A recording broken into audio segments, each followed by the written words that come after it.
Hello and welcome to another edition of Anime Review. I'm Zach Reese, your host. As always, joining me, also as always, is Nusha. Hello. Hello, and Deanna. Yo, Hello. So yeah, we're back with a brand new edition. So yeah, how's your weekend been, guys? How's it going? Not much. Kind of slow. I've been trying to catch up on sleep, which is kind of a theme for most of my weekends, and Yeah, spending time with friends. That's about it. that's cool. What about you, Deanna? just been playing Assassin's Creed Odyssey. Oh my gosh, I've been hearing so many good things about that game. How is it? It's huge. Like I have to spend so much time in like one place and then I'm already like 20 hours in, so Oh my gosh. Yeesh. barely chipping away. Yeah, I've been enjoying the rain. Los Angeles finally got some rain after so much time in between. I think it's been like what 6, 7 months since that's happened. And so on Friday night, I think I heard thunder. I thought it was fireworks at first, and then I was like, oh, okay, it's cool. We actually got rain going on. And then by some happenstance, I found out my car broke down. That's the next morning. I'm like, what happened? It's a curse. I can't deal with this. But aside from that, I wanted to mention that I forgot that earlier this year that the Chunibyo anime, they put out a movie in Japan, and there's subtitles out that you can get for that movie right now. And so I watched that Saturday morning after catching up on the other stuff. So I wanted to briefly talk about it. And I will just say that I really missed this show. I don't know. I'm pretty sure neither of you have actually seen Chunibyo, but I had such a great time. This is another Kyoto Animation anime, and yeah, it had 2 seasons that I fell in love with, and I was excited to check out some more of it. And yeah, it's still as adorable as it always is, very comedic, just very heartwarming. And so I highly recommend people who have seen the show to check that out. And if you haven't seen the show, go watch it. And that's all I really wanted to say about that. So it's just such a great anime. And yeah, the writing's good, the music's good, and I haven't seen that show since it was airing, and I miss it. So I probably will go back and watch it again. We'll talk about it, of course, on this show, but I just wanted to say a little piece about that. I believe it's supposed to be out officially. I don't know if it's Sentai Filmworks. I forget who's doing it, but I think it's supposed to be out Blu-ray in the West next month. And so if people want to check it out then, you'll be able to officially, as opposed to what I do. But on that note, let's get into the anime that we've been watching this week. And so, yeah, now we're back in it. I think Attack on Titan is back on. We talked about last time that there was a bit of a delay due to the typhoon that they were experiencing in Japan. And I think that's about it. As far as, I don't think any shows. Well, okay, Golden Kamuy 2, we already talked about last week, so I don't think there's any shows that actually premiered aside from maybe Karakuri Circus, if that's how you pronounce it. So, Yeah, you got it. yeah, and I got back on Gigigi no Kotaro, and I look forward to talking about that. But we always like to go in alphabetical order, and so that's what we'll do this week. We'll begin with that show I just talked about, Attack on Titan Season 3. So here's this guy. Serious face. Um, I'll have Nusha, you kick things off here and talk about how this episode went. Yeah, sure. Zach, I think you watched season 1, right, of Attack on Yes, Titan? I did. So this guy is basically like their old commanding officer who was like training them when they were all trying to become cadets. Yes. So we actually see a good return for this character because after Aaron's whole circumstance in that cave with the Rice family, he pretty much got memories of his father's, and basically they're trying to piece together what happened to him the night that he got his powers based on those memories. And so one thing he ended up remembering was that this guy, Keith Sades, I think his last name was, their old commanding officer, was with his father the day it happened. And so Mm. remembering that, the Aaron and the rest of the gang end up going to him to kind of piece together like the backstory of what happened that night. And so what follows is pretty much a big flashback dump of Aaron's father and what happened that night.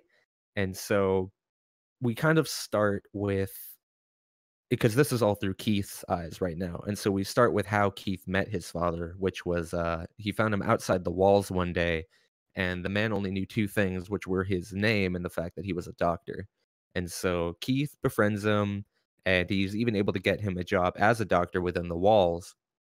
And then we cut to like a scene where they're spending time at a bar, and they're confronted by this waitress who ridicules the scouts for being the only ones who go out of the walls and risking their lives to fight titans and kind of expand their growth as humans.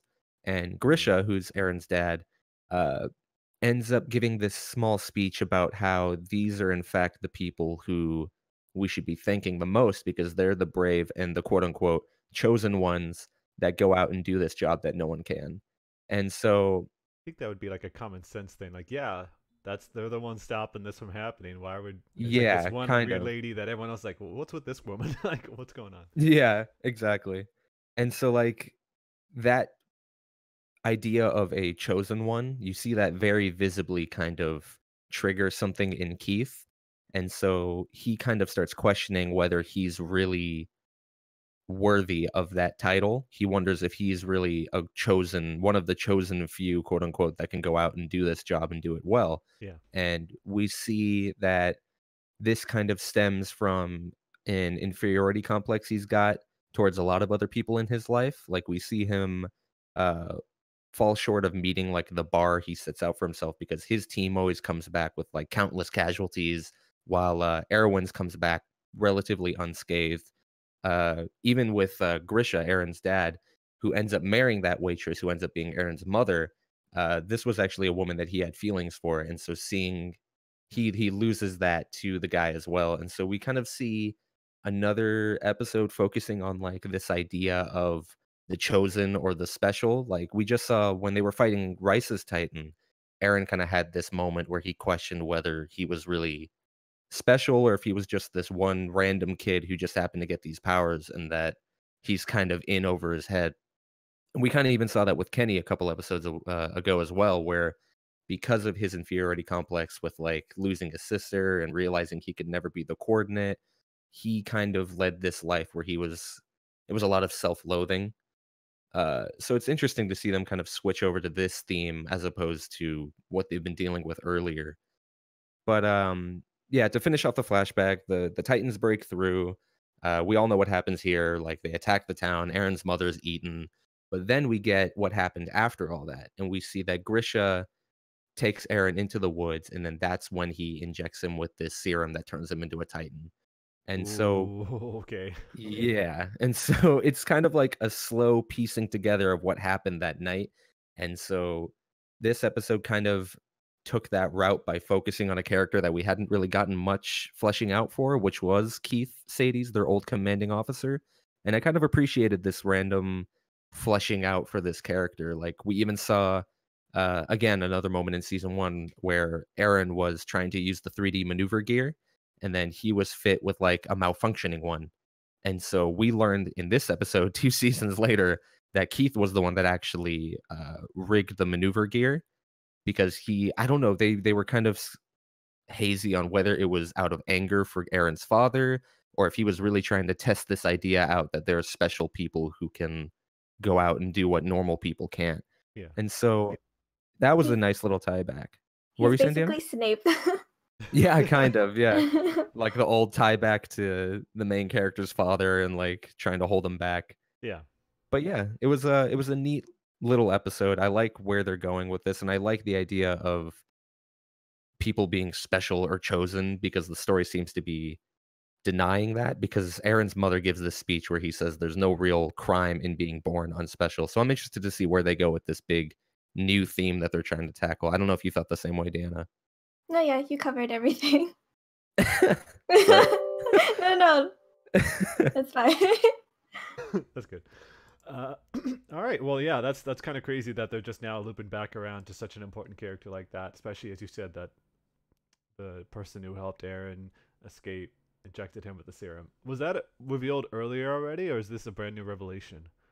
We knew that his father was the one that gave him the serum that like turned him into a Titan, but we Okay. didn't know like the events leading up to it, Okay. which is what Okay. we got here. All right. Jeez.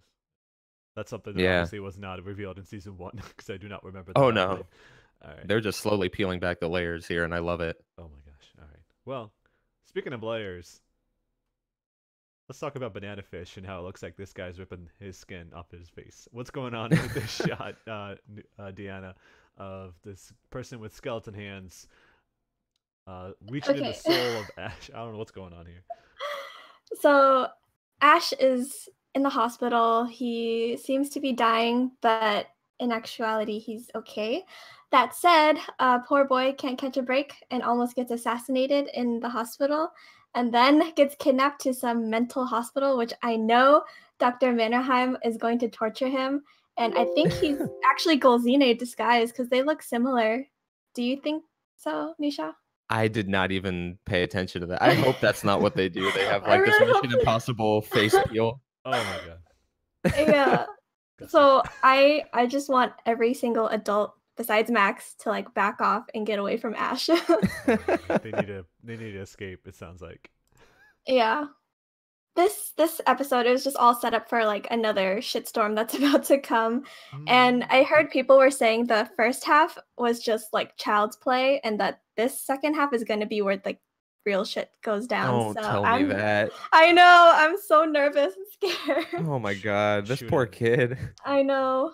But it looks like Yue, he is going to be more active in this second half. And then we get a like sneak peek of a new character in the opening, whose name is Blanca. So I don't know if he is going to be a good or bad guy. But Odds are bad. yeah. With a name like Considering Blanca. Ash is like angry and like all that stuff. So Yeah. So Yue, he drugged his older brother with, I'm assuming banana fish, because he's now like this mindless puppet. And so I guess Yue is going to be in control of the Chinese mafia. So we'll see how that turns out. But Is his name Yue or Yu Lung? well, in the Japanese dub, I hear them say like Yue. Huh. Is that, you don't hear that? No, I guess I wasn't paying attention. I was reading it, I guess, and I was paying attention to that. I kept calling him Yu Lung this whole time. Yeah, I hear Yue, so that's why I just started calling him that. Oh gosh. Okay. But he's the But, person that was only been briefly shown in the past, and now looks like he's being pushed to sort of a central focus. he didn't have like that big of a focus in the first half, I guess. Yeah. He did help Ash escape, but he also took like the banana fish and obviously used it for his older brother. So I guess now we'll see what he's gonna do with the gang. And he has AG kidnapped, so and then there's like stuff I want to talk about with the opening, but Nusha, go ahead and talk about how you felt about this episode. Oh, okay. Yeah, like you said, Ash just is gonna keep getting more and more shit thrown at him until he probably dies or has some kind of bad ending. But I really liked. I don't know if you covered this already or not, but Yue, his speech to Eiji about Ash, like there was this moment where he kind of scolds him for trying to be close to Ash as anything other than just like person who idolizes or fears him. And I think a lot of people in this like gang life of his kind of see him as this creature that needs to be like fetishized or like put on a pedestal, but no one really treats him as a person. And I think that's why AG has such a special connection with him. So do characters like Shorter and Skip. And so I thought that was really interesting to delve into. But yeah, you pretty much covered everything. Yulong's definitely going to be like a big player now, and we're definitely getting more big hitters because we see that he's rubbed like a senator the wrong way now, the one who was working with Golzine. And we know that they have ties with the media because now a false report's going out that he was killed on the operating table. Well, we know that he's alive, but so it's interesting. It's gonna take a lot more, I think, to deal with these kind of guys instead of just like low level thugs like Arthur. But Yeah. yeah, go into the opening because you said you had some interesting ideas about that. Yeah, so last week's episode actually talked about like the Snows of Kilimanjaro story, which is I think a work of fiction by Ernest Hemingway.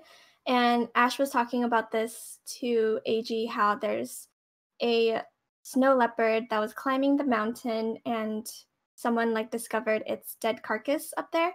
But I think he was comparing himself to how the snow leopard, I guess, he kept climbing because there's like something up there, like a goal or something that I don't know. It was something like that. And so in the opening for the second half, there's the snow is like a huge theme, and we get a screenshot of the snow leopard and the mountain, which is like really gorgeous. And so, and then we see Ash like kind of slumped over while walking along the street, which apparently is going to be like a major feelsy like scene of according to manga readers. So I'm kind of nervous. Um, and so yeah, like I feel like that's kind of foreshadowing of Ash probably dying once he like gets to the top of the mountain or something. And yeah, and then there's like images of Griffin and Shorter in the opening, and like that tore my heart apart. And it was just like they were transparent images, so we know like they're dead. And then we get an image of Ash who's like kind of more solid in color, but like for him to like appear after those two, it seems like it's all pointing to signs that he's gonna die. So yeah, I'm just like, I don't know how to feel anymore about this show. It stripped away all of my human emotions. Well, There's only more pain. Yeah. Yeah. Boy, this is it's a show that seems like it's getting better the more it goes along, which is crucial for this. Boy, bacon assassination attempts and all this shit, that seems intense. Well, on that note, let's swing to the other side of the spectrum and let us know how you feel about Bloom Into You, Deanna, because last week you were talking about how the show seemed to be pretty good, but it needed some more work to convince you that it's a show worth watching. How did this episode go? So we already get a kiss scene. Oh, that was cool. But before I get into that, I don't think I mentioned that in the last episode, Toko mentioned, or she confessed that she was falling in love with you. And I think this is important because Yu was initially interested in Toko, since Toko like never really fell in love with anyone before and couldn't find that specialness. So in that sense, Yu felt a connection with her.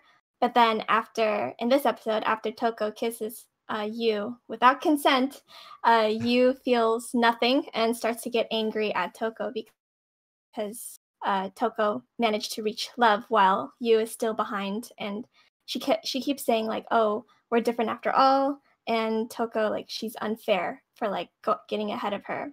So, but I really like that they're setting up Yu to be this asexual, aromantic character because it's something you don't see very often, if at all, in romantic anime. So I really hope they take their time with that and don't like force her to jump into this like romance too soon. We also see a potential love rival, even though she's not really considered one because she and Yu are nice to each other. So, and then at the end of the episode, Yu gives Toko consent for loving her because Toko, because she's never felt love before, she wants to keep that feeling for as long as she can. So she asks Yu if it's okay for her to keep loving Yu. And then I feel like the show's just going to be about Toko making Yu fall in love with her.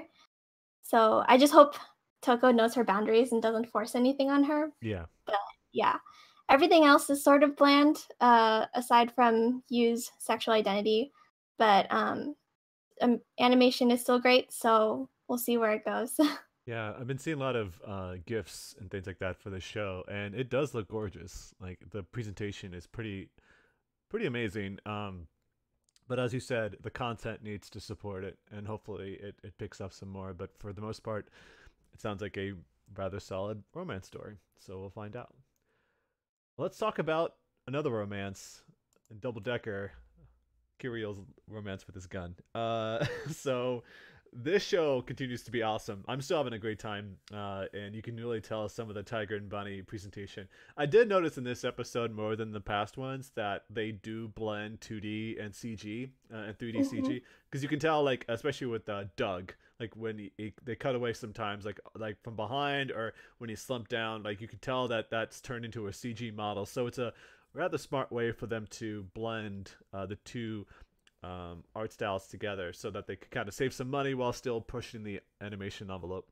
So the whole setup in this episode was that the team goes undercover to catch the Bamboo Man, who is this person who has like this ski mask over his face and has jeweled teeth.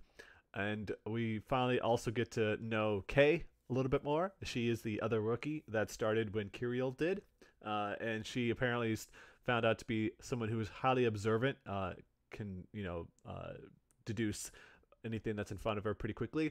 But we also find out she's a giant foodie, and so there's this pretty hilarious moment when Kiriel is trying to get on Doug's good side. So he brings like a box full of donuts. Doug turns it down, so Kiriel gives it to Kay, and when Kay wants to return the favor, Kiriel thinks that she has something for him.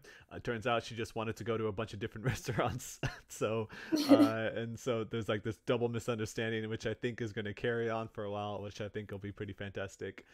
And by the end of the episode, we kind of find out that Kiriel's made out to be someone who is very overzealous, which we kind of already knew. And Doug is clearly the brains of the operation who can recreate like these entire crime scenes in his head. And I'm guessing that because Bamboo Man survived the episode, I'm thinking that he is going to be the main villain, because you can kind of see some shots of him in the opening and during the show as well, that he's got like this fantastical outfit on, like it's very brightly colored, and then he's just got these jewel teeth on. He might be indeed the villain of the show, but I'm not 100% certain. What do you think about this episode though, Deanna? I feel like the show is going to be overshadowed by the other big shows this season, and it sucks because it's such a gem. Yeah. Everyone's really growing on me, which I think is something a lot of other anime struggle with. So to be able to see like characters' established quirks and their ties with one another without them feeling forced is always a good thing, especially early on. Yeah. Apparently, Anthem doesn't always make you handsome or attractive, so poor Tommy. Just straight up, yeah, grotesque, huge monster that's swinging on his appendages on the rafters and shit. That was scary. That was freaky. But yeah, I totally am with you on that one. It's that all the characters are getting their time. I mean, we're only a few episodes in, and so I'm sure the rest of the characters in the department will get their time as well.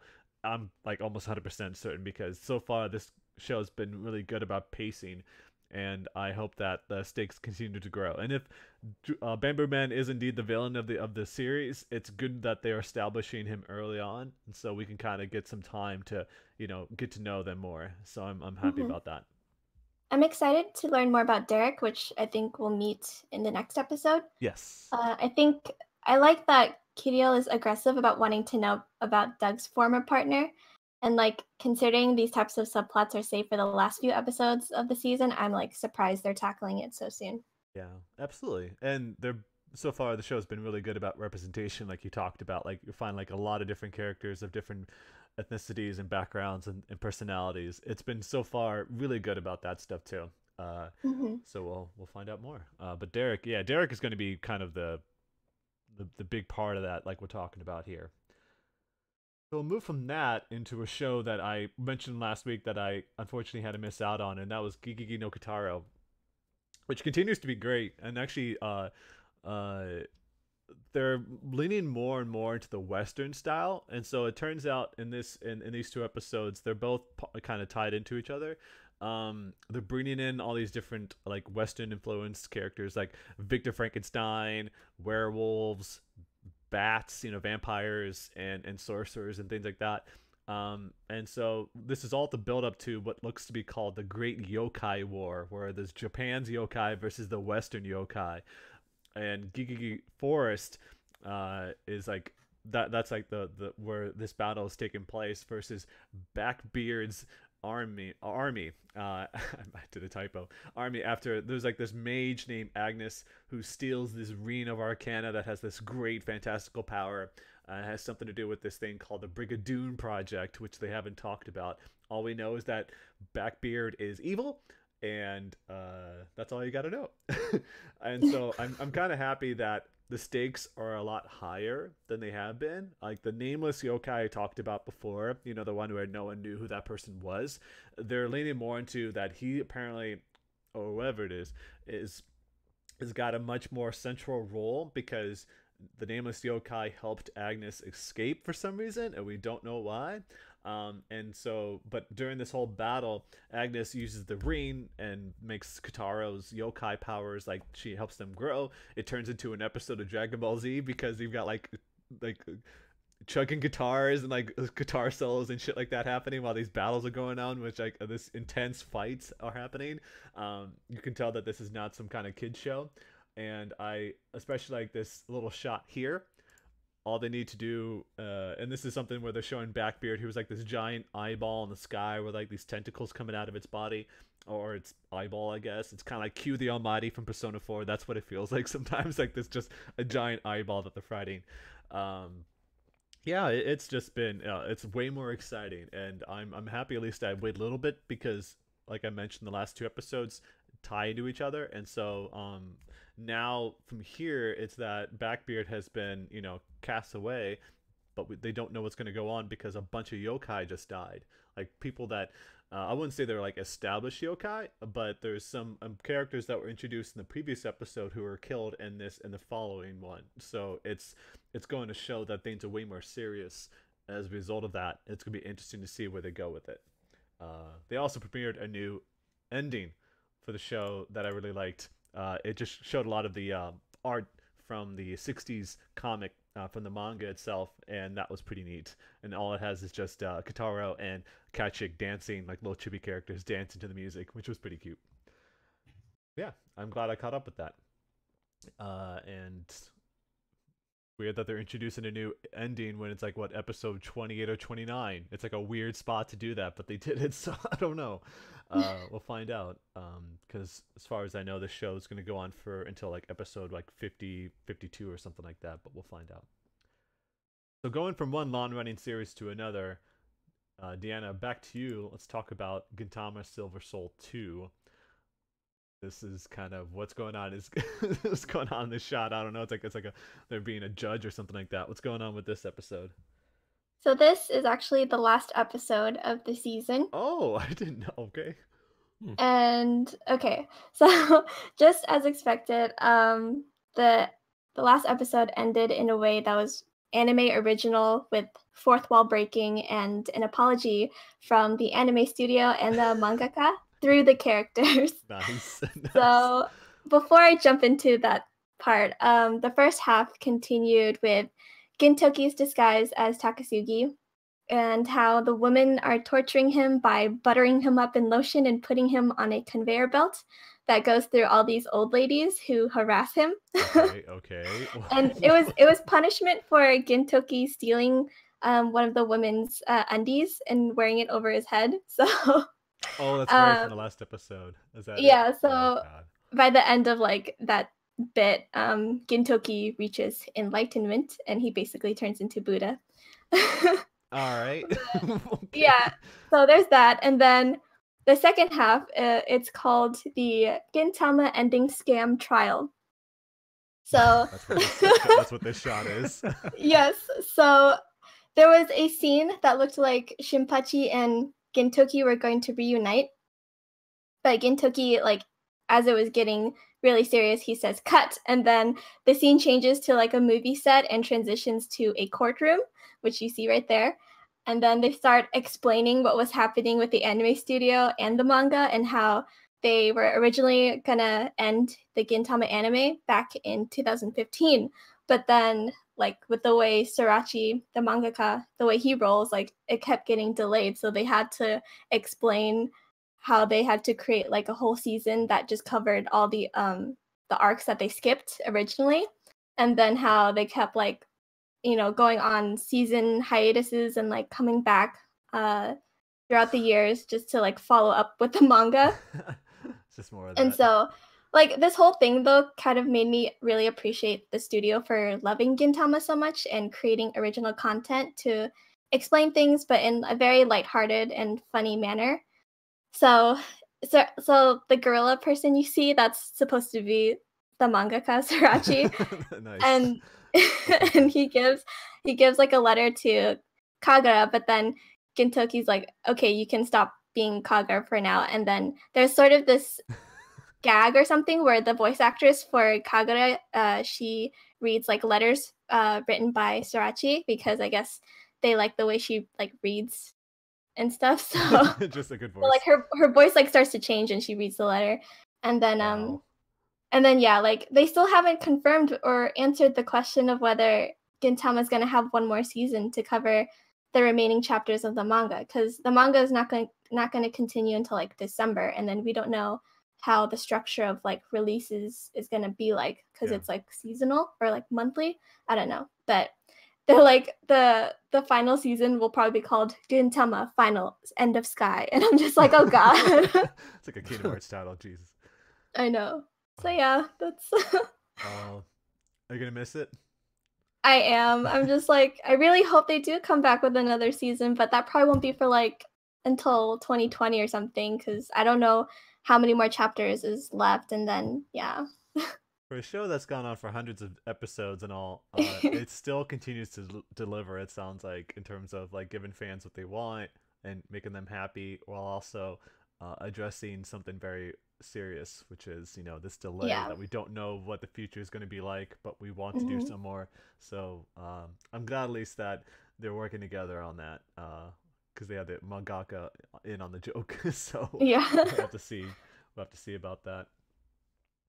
All right, so moving on from there, we've got Golden Kamuy 2, and I messed up the image, so pardon me on that. I'm gonna, It's okay. but yeah. Anyway, there we go. Perfect. Okay.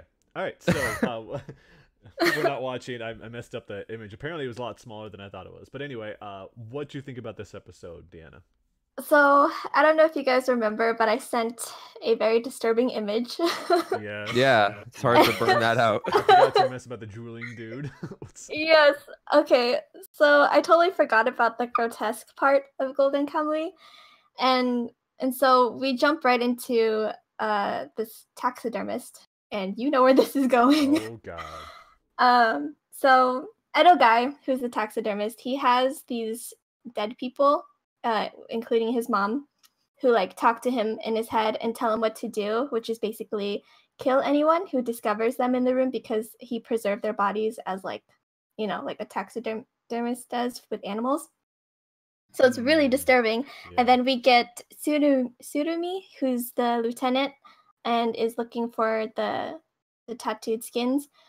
He's like this wacko guy who shows the skins that he's collected to Edo Guy, and then Edo Guy like wears them as though they're high fashion and does like a mini runway, which is Ooh. what the image I showed you was about. Oh my God. And like Golden Kamuy, like it definitely turns horrific situations into funny ones, but I still like could not get that out of my head. It was just so disturbing, no matter how you look at it. But aside from that, a lot happens in this first episode, and it was a bit overwhelming because I'm trying to remember each character's names and if they're on the good or bad side. And Asiripa, she is currently with like 3 guys to find, I think, more of the tattooed skins or her dad. But she gets a dream. She has a dream about her dad right there with the blue eyes. And he briefly tells her about her mom and says that Ashiba, I can't say her name. Oh my god.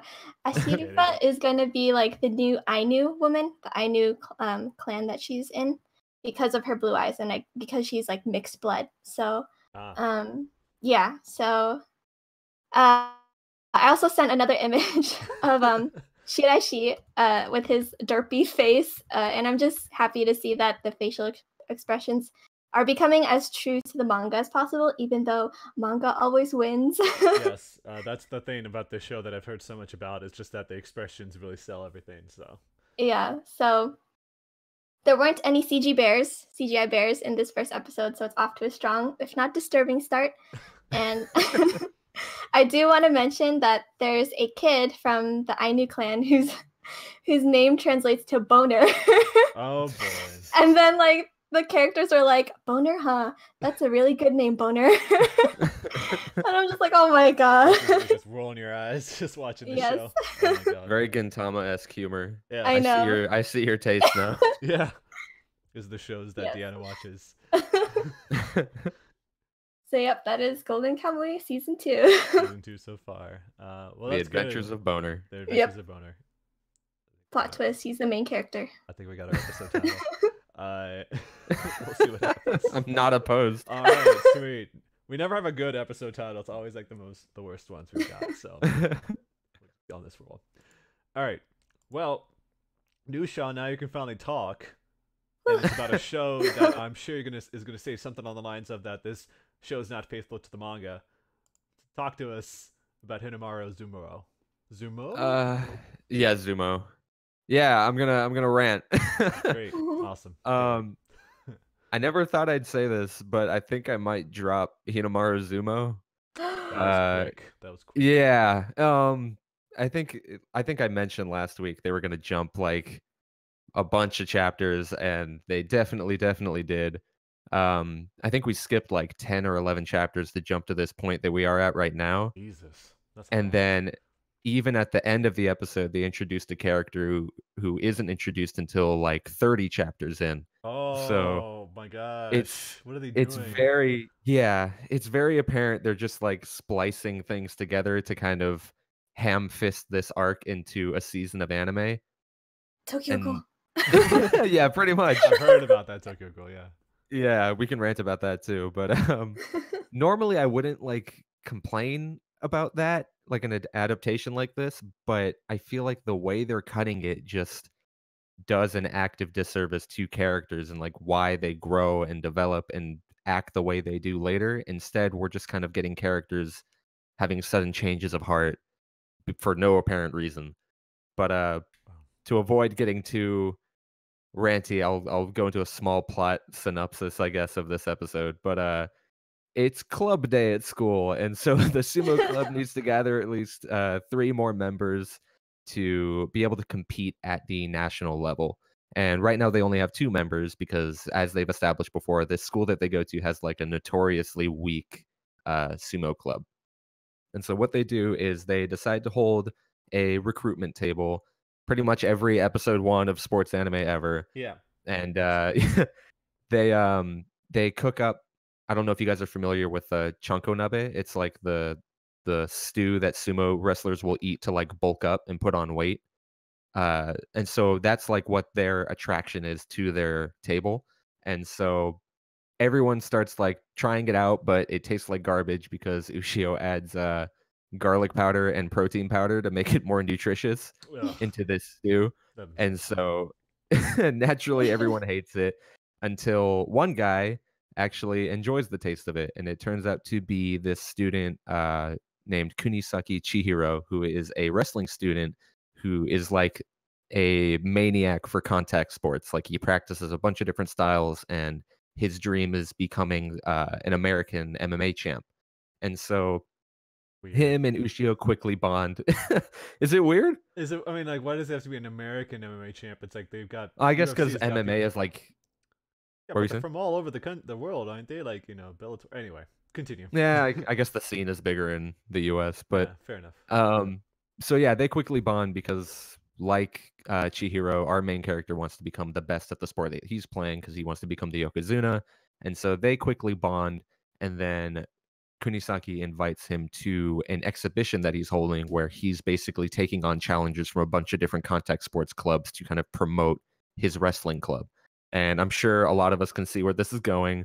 Ushio challenges him to a fight, and he's kind of got his own aims of drawing people to the sumo club by winning by using sumo. But before the match can even start, Chihiro starts kind of ridiculing sumo for all its lenient rules and like excessive focus on tradition. Because unlike wrestling, where you kind of have to be pinned and there's no way for you to fight back, sumo, you're pretty much out of the game as soon as anything but your feet touch the ground or as soon as you're moved out of the ring. And so to Chihiro, who fights, an MMA style where it's all about beating the snot out of your opponent, this seems really restrictive. And so what Ushio does is he tells him, I'll let you fight with wrestling rules and then I'll fight with sumo rules. And so this is always something I kind of like about sports anime is like when the author, you can tell that he really loves the sport that he's writing about, he or she. Yeah. And so the story kind of becomes like a love letter to that sport. Like you get all these different points of views. Like, why is sumo so focused on entertainment and tradition and not really actual fighting? And then you kind of see the author answer those concerns with his characters because it's almost like he's trying to convince us how great this sport is. And that's something the comic always did for me is I really did get like an interest in sumo because of this series, just like Ippo gave me a huge interest in boxing because, it was written by a guy who actually fought and owned a boxing gym. And so there was a lot of technical boxing terms and strategy in there to parse through. But yeah, so basically Ushio ends up winning and Chihiro ends up joining the club because he wants to add sumo's core and pushing techniques into his MMA fighting. And right at the end, they are also able to recruit a freshman who's inspired from watching the fight. And then Yuma, the last guy, I think in episode 1 I mentioned, he was the bully who was taking over the dojo at the beginning. Yeah. He watched the fight and he got inspired. Now he wants to join the club too. And if this seems sudden, it's because it is. It's because they skipped the 10 chapters where he actually practices sumo and falls in love with the sport kind of.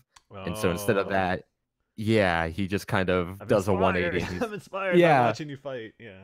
Pretty much. And so that's like a small gripe I had. Not a small, it's a pretty big gripe I have with it. But and then the episode ends with Kirihito, this character who was one of Ushio's old friends, kind of appears out of nowhere and he tells the club that he's going to help them by coaching them and taking them to nationals. And if this seems sudden, it's because it is. It's because they skipped like another 20 chapters.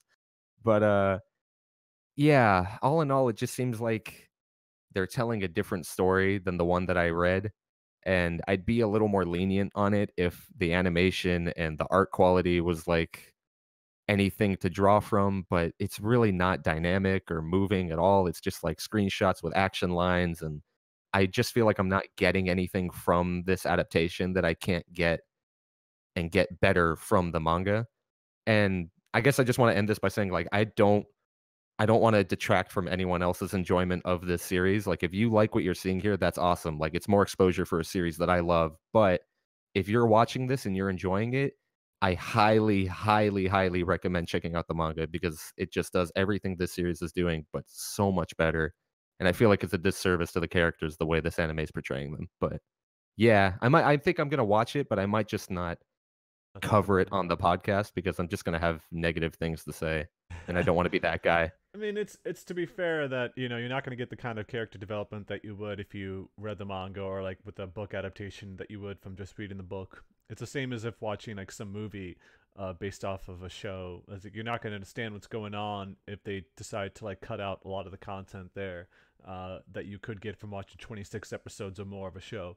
So I totally get where you're coming from. That it's just not going to be as faithful in that respect because they have to work within the confines of a single core or whatever this is going to end up being for sports anime. It'd be kind of surprising. Like you think it'd go on forever as they tend to, but yeah, we'll have to see. But if you are watching it and you decide to it's like I'm liking it more, I want to talk about it again, feel free to bring it back, but we'll just assume I might chime in here and there. Yeah, we'll just assume that you hate it. So let's go from a show that's negative to a show that's super positive, and that's wow, I really messed up on the image there, but Iwadoku, The World in Colors. That's the official. Colors in Color. Yeah. What? That's what it said on the list. It said The Colors in Color. Oh, The Colors in Color. Oh yeah. We might have another episode title. Yes.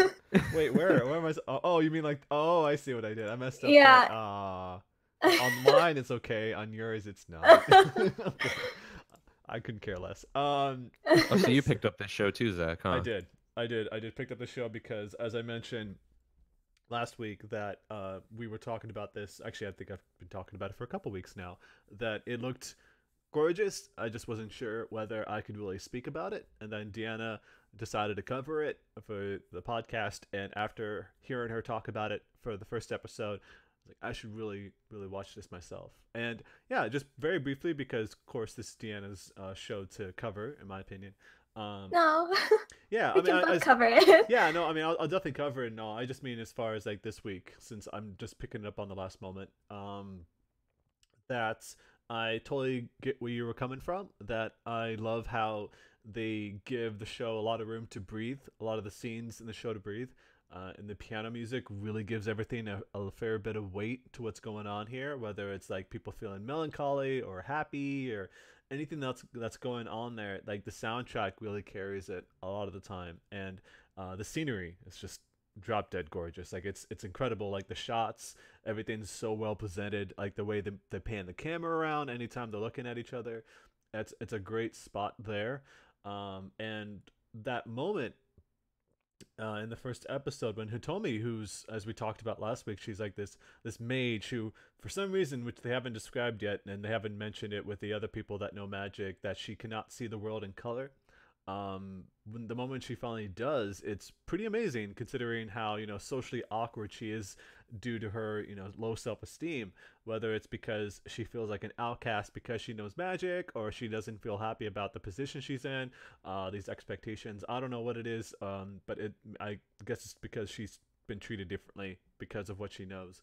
And I mentioned this to you, Deanna, that it would have been pretty cool if what they did when they first showed the color of the scene, it would have been nice if the whole show up to that point was only in black and white, instead of having like where like every now and then like they would flash just black and white over a scene that was in color just moments before. Like if they built up to that moment, I think it would have been even more impactful. But for what it's worth, even when they showed that shot there, it was still very powerful, and I fell in love with the show immediately when they had that, because I was like, oh, Tomi's such a great character, and I felt really good for her when that happened. And we'll have to find out what's going on there. But yeah, I'll let you pick up from here, Deanna, about episode 2 then. So, did you also pick up the show because you heard the director is the same No. as Nagino Asukara? It wasn't until you mentioned it that I'm like, no shit, because I've seen Yes. yeah, people don't know the Nagino Asukara, or it's Nagiasu, A Lull in the Sea, as it's known in the English name. But yeah, that's the show where they had a love octagon, as it were, where everyone was in love with each other. There was always like 2 or 3 people to a person, in a way. It's like this person loved this person, and this person loved this person, but this person also loved this person, and this person loved this person. It was like all these different angles from that on. And yeah, we talked about this on Discord, but there was this look that the club president for the photography club gives Hitomi a look when she's practicing her magic next to the lockers. Like, I'm a little concerned. Like, there's this weird thing where, like, if the director can't understand that, like, there can't be stakes or drama unless there's a love triangle or a love octagon or whatever, then that makes me a little upset. Like, you can have a love story without having, like, other people fall in love with that person too. Like, it's kind of ridiculous, but that's, hopefully it's just something. But considering, you don't have to force people to like be together for like a happy ending. So I really hope he or she, they don't take that approach again. And The considering Ryoko like syndrome. yeah, oh my god, yeah, and Nagi no Asukara was like out way long ago too. So hopefully they learned something from that. Glasslip as well. I Yes. dropped Glasslip. I hated it because Same it tried here. to take after Nagino Asakara right away, and I was surprised that I actually sat through all of Nagino Asakara. I loved it because of the same kind of things. It's like the look, the music, the quality of the animation and things like that. But the second season I had a lot of problems with, because they put characters together that would definitely not fit with each other in any other way. As you said, they kind of forced them together in some cases, and all you did was feel really bad about the people that were turned down or wrong. It's like you just made a lot of the cast be unlikable as a result of that. And I hope they don't do that, because like the club president seemed like a pretty good dude, but if they're making him be the person that, I'm already blanking on the boy's name that Hitomi saw the drawing from, but Aoi? Aoi, yes. So you've got Aoi, and I feel like that whoever Aoi's coworker at work or whatever, that the other guy, Hmm. like I get the feeling like he's gonna get involved somehow with Hitomi Oh, they're all gonna get involved. because he wants to take pictures of her and like Yeah. because she's a gorgeous like she can be like a photo model and there's other I mean, girls in the photography club. They don't need to do this. yeah. I mean, like, I don't think the characters are obnoxious compared to like the other shows, but um, I really want Hitomi to have more agency and not just like apologize to everyone because she feels like she's an annoyance or whatever. Yeah, that's true. Um, That's true. and I do want them to touch on this idea that she hates magic, and maybe that has something to do with her losing her vision for colors. But yeah, Like a I don't magic know if they're just experiment gonna gone wrong. focus. Yeah. Yeah, I don't know if they're just gonna focus on the relationships, but yeah. And they kept like emphasizing how pretty or cute Hitomi is, and like she's more than that too. So I just don't want her character to be defined by just her appearance. Absolutely. And I think And it's like, yeah, go ahead. yeah, yeah.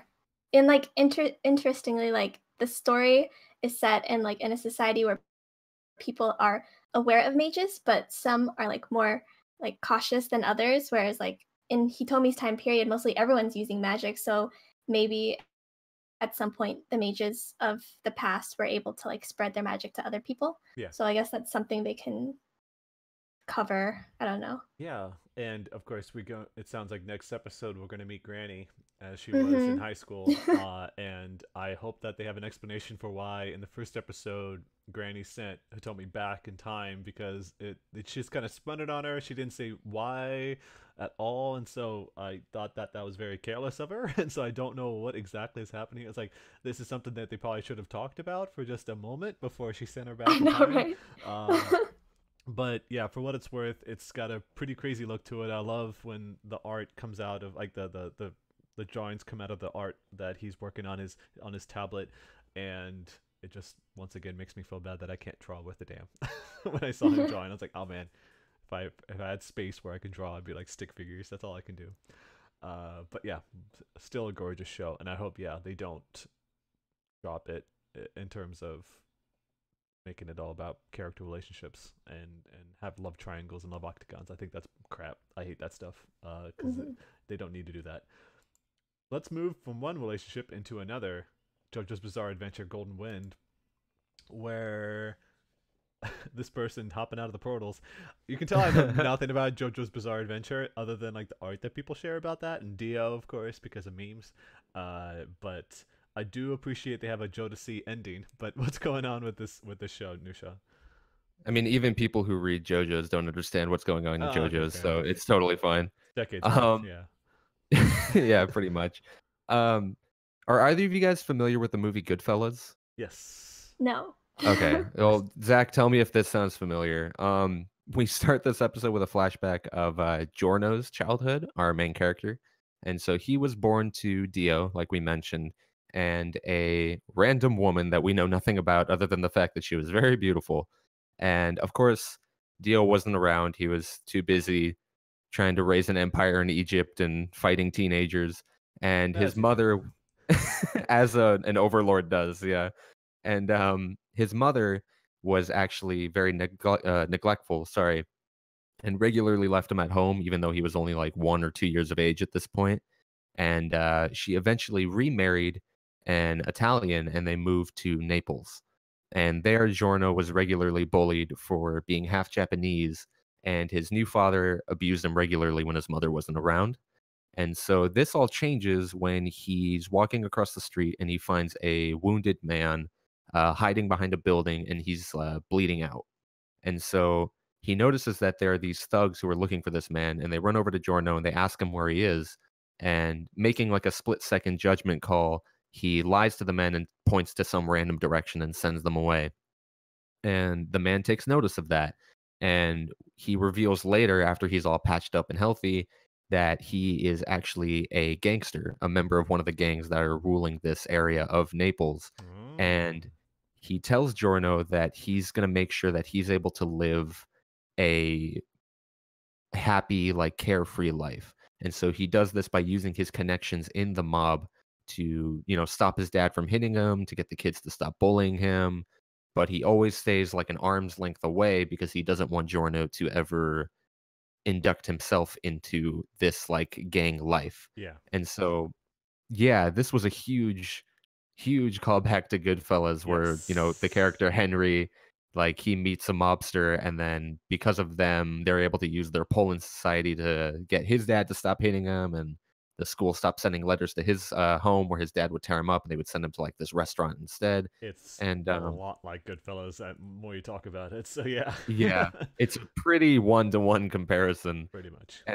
And knowing like Araki, the author, like I'm 200% sure this was on purpose, because he's very well known for taking inspiration from a bunch of different media, including, fine art and Western film. And there's no way this wasn't intentional. Oh yeah.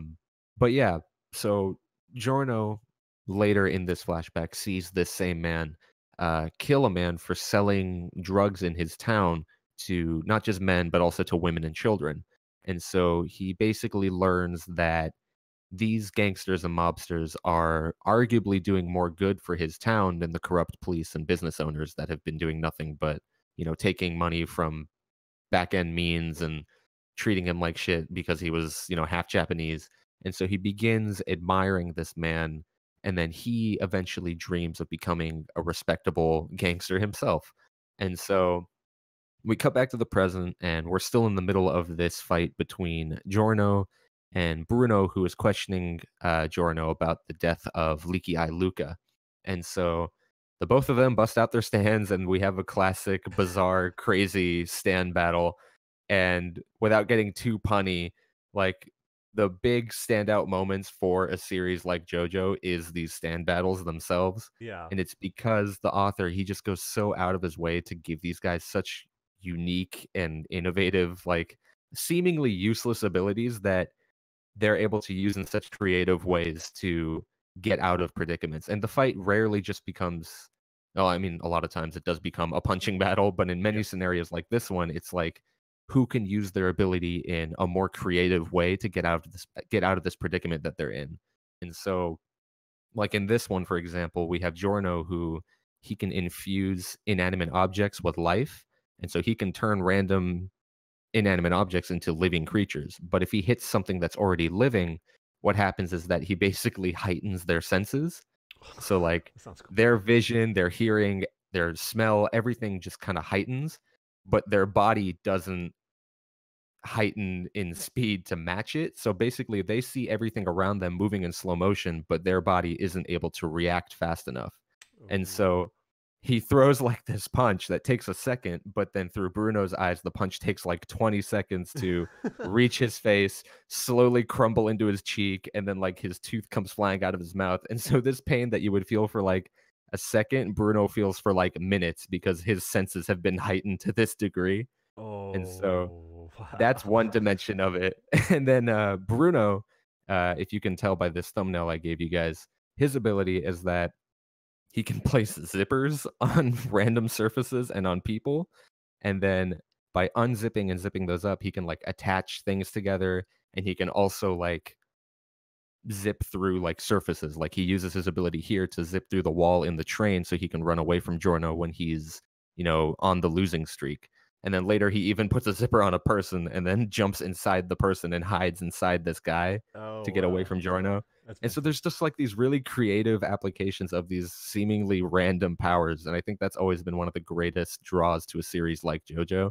It's so, what were you saying? I was going to say, like, I saw someone post this funny GIF someone drew where it's like Bruno, excuse me, like they put like a zipper at the top and one at the bottom and then just constantly falling through like a portal. Yeah, like just like in Portal, just flying through nothingness constantly. It's like just doing somersaults. That's what I got. I would not be surprised. Oh, it's so great. But yeah, so the fight pretty much ends. Of course, our main character wins, but before he's able to deliver like the finishing blow, he pulls his punch, and then Bruno asks why, and Giorno explains that while they were fighting, he notices that Bruno was holding back because despite how he looks, Giorno's only 15 years old and he's still a kid. And so he notices that, and then he also noticed that while they were fighting, they interacted with this kid who was on the side of the street with injection wounds on his arm, and so we could tell that he was shooting up the drugs that this gang was selling. And so he noticed that when Bruno noticed that, he also kind of hesitated for a moment, and that's where Giorno was able to get the upper hand. And so he kind of notices this innate kindness that Bruno's been hiding, and so he pretty much opens up to him and tells him, "Hey, my goal is to infiltrate this gang you're working for and to take out this boss of yours that is putting these drugs and corrupt police and everyone on the streets," and pretty much recruits Bruno to his side. And then Cool. that's pretty much where the episode ends. But yeah, like they really, when I was reading this part back in like college, uh the translations for the manga were definitely not the best. I think it's notorious for having a pretty bad translation. I'm sure it's better now, but I missed a lot of this characterization for Giorno, and I think a lot of people thought this protagonist was very bland and not interesting because their introduction to him was this flawed translation. And so watching it now where we have the quality and we have the actual translators and everything on board, we definitely get to see where the character's coming from, like why he admires the gangsters the way he does, where he gets not just like his compassion and his kindness, but also his like scheming, conniving nature, where we saw like I explained the wallet scene earlier. And they even added some things to this episode of the anime. I think they added this part where the gangster, when he was a kid, uh, Giorno goes to like this sorbet stand or an ice cream stand, and then he buys like a scoop, but the guy gives him like three or four. And when he asks why, he says, "Oh, it's because that friend of yours, the one who's in the mob, has been protecting my business this entire time. And so I'm just kind of like returning the favor." And then this kind of ties back to the episode one where we saw Giorno do the same thing for a kid. Like he was buying himself ice cream with the money that he stole from that tourist woman. And then he sees this kid who's just kind of eyeing him with like jealousy. And then he buys him some scoops of ice cream as well. And so it was a nice little drawback. And I looked into that, and apparently that was like an anime exclusive thing. Ooh, okay, So cool. yeah, so like this is kind of what I mean when I say an adaptation like heightens the source material. And I feel like that's something JoJo's always done really, really well with, the colors, the music, the openings, especially like Coda really busted out this opening, and I've been listening to that song nonstop since it came out. But yeah, a super solid episode, and I'm really excited to see more. I do not see this series disappointing me at all. No. So super stoked for more. Yeah, I think that's modern JoJo in a nutshell. It's that it's never Mhm. really disappointed, and they're more than just meatheads like they were in the '80s. That's what I've known. Yeah, pretty Designs are much. way more intricate. I like Bruno as a character, so I'm glad Bruno's sticking around. He's a great character, Yeah, yeah. nice zipper attack. Uh, I probably could have worded that better. All right, so moving from a show that's been around forever with a new season to a new show that premiered this season, just this past week, in fact, Karakuri Circus. Now, I did put it down that I was going to watch the show, but I dropped it anyway because I saw it was 36 episodes. I'm like, I'm good. But how was the first episode for you, Nusha? Is it starting off pretty strong for a show that's going to go that far? Super strong. Good. If you're not going to cover it on the podcast, I would still say go ahead and watch it if you ever have the time, because this episode was really, really good. Um, so basically, I think we covered a lot of the plot last week where we Yeah. had this character, Masaru Saiga, who's on the run because his father, this CEO of like a big conglomerate company, passed away, and he gets this inheritance. And so he's running away from other members of that company and his family that are trying to get that money. And so they do this, they track him down with these puppets that they used to fight, very much like the puppeteers from Naruto. If you guys ever watched those first few arcs, which I'm sure we all have. Yeah. Um, so yeah, basically he runs into Narumi. It's like this guy who's dressed in this big bear mascot costume, who's pretty much just trying to hand out flyers and get people to go to this circus that's in town. And they don't explain this, but Narumi has this condition where if he doesn't make people laugh after a certain amount of time, he suffers from seizures. And so he's very desperately like dancing and doing all these erratic movements to get people to laugh, and then he's like slowly having seizures and like about to pass out because no one's laughing. And then Masaru, this character, this kid who's running away from these trackers, is the only one who laughs and pretty much saves him from like almost dying. And so it's definitely not what I expected from this series and this character to have such a random, quirky character trait, especially given the design of this big, burly dude who knows like kung fu and kicks ass. I didn't expect him to have to make people laugh every couple seconds before passing out. Um, but yeah, he gets abducted, Masaru, and we get this small flashback where he's told by his grandfather that should his father ever pass, he needs to run to the nearest circus and look for this woman called Shirogane. And she would basically be able to protect him using this puppet that he's been carrying in this giant suitcase this whole time. And so after him and Narumi are able to run away from these pursuers, they go to the circus and they run into Shirogane, and she's able to bust out this puppet. And the scene where she does actually destroy these puppets that are tracking Masaru is actually really, really well done. It's like really well animated. The music is amazing. You can really tell the character designers from the Hunter x Hunter team are on this one because very characteristic traits are back, like the pointy noses and the big old eyes. And Oh yeah, I've noticed I'm a that. Yep. huge, yeah, and I'm like a big fan of that. So she also has like some characteristics that I wasn't expecting because I think Zach, you also watched the PV, and Yes. she like Shirogane, the woman in like the suit, you know, the circus clown suit, the tights. Yeah, yeah. Uh, she looked very like composed and ruthless, but we see that the moment she interacts with Masaru, she becomes like this nervous, compassionate like wreck. And it was interesting to see that these characters that are designed to look so like tropey and one track minded have these characteristics and these quirks that kind of set them aside from what I thought they were going to be. Um, so yeah, they run away. They end up having to take Narumi to a doctor to treat some wounds that he got in the scuffle here.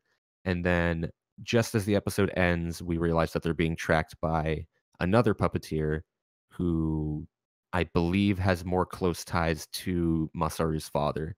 And so that's what we're going to be dealing with next week. Um, but yeah, really solid episode. The quality and the production is amazing. The music is definitely something that really struck me, and it's what kind of got me going back and watching two clips in particular over and over and over again was these soundtracks. And so I'm excited to hear more of that. And aside from like some small issues with pacing, which I feel like a lot of episode one suffer from, I feel like the episode had a lot packed into it and it was a lot of fun. If it's really the same team as Hunter x Hunter, then even if it's 36 episodes, I think we can expect this same amount of quality all the way throughout. So I don't see myself dropping this one anytime soon. But yeah, it's a lot of fun. Good. Good. That's good to hear it. I mean, yeah, I might still watch it on the side. Like I said, the first thing that drew me to it was the look of it, and as you said, it's really good. So that should be enough. Well, as far as a show that you won't drop into a show that you consider dropping at one point, Muyo and Roji. Is if I'm not mistaken, isn't this like we're pretty much at the end here? Yeah, I thought it was going to be 11 episodes, but I guess it's 12, so I got to hang on there for just one more. Yeah, yeah. But So, what's this episode? What was this like? yeah, last week we stopped at a point where Rio is pretty much holding up the gang at gunpoint or wand point because this is a magic show. And Muhyo's still incapacitated because he's used too many spells. But of course, Biko has a potion that, if he can make it, gives people back their Ren so he can bust out more spells. Oh, Deus Ex Machina time. Sweet. Yeah, pretty much. And so yeah, we get like another really fascinating fight scene of characters sitting behind a barrier screaming until Muhyo is able to charge up like another spirit bomb and take care of the villain. Um, so yeah, the battles are still taking this really formulaic approach that I complained about before, and it doesn't seem like they're doing anything to cut away from that 11 episodes in. But after they deal with that, they are trying to, I think I mentioned last week that when people use these like forbidden spells or forbidden magic, they make a contract with a demon from hell.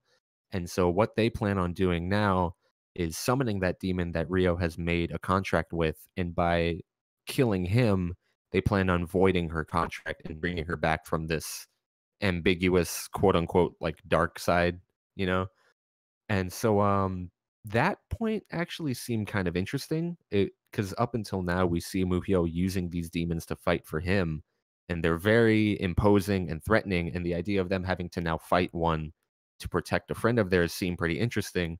But before we could do that, Enchu just kind of appears on the scene and kind of poo-poos that plan. And so we kind of get another instance where we just get like a big bad spirit who shows up out of nowhere, and now the gang has to take care of this. And it's almost a less interesting villain than Rio, the character they were fighting before. Wow. And it kind of seems like a shame that they're ending it on this as opposed to this big climactic fight with this character who they thought was a friend but like fell into the dark, and now they're just kind of fighting another like faceless like demon. But Yeah.